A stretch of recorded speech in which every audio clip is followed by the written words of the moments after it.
Hello and welcome to Little Learner's 90-second teacher hacks. Today we are talking about Play-Doh and how you can make it a lot more exciting. I have spoken in previous videos about how great Play-Doh is for fine motor development, but it can get a little bit boring if you're just doing the same Play-Doh over and over again. I'm just going to kind of list off things that I do to my Play-Doh to make it more exciting, and you can choose which ones you think would be appropriate for you. First of all, glitter.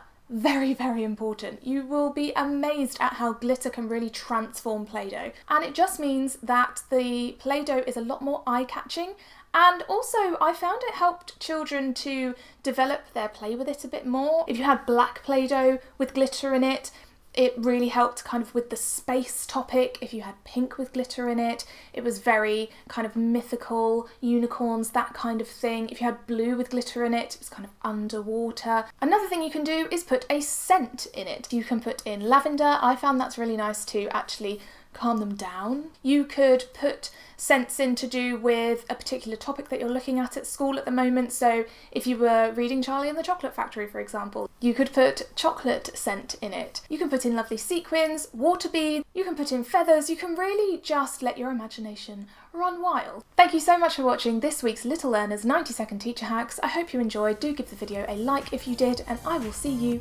next time.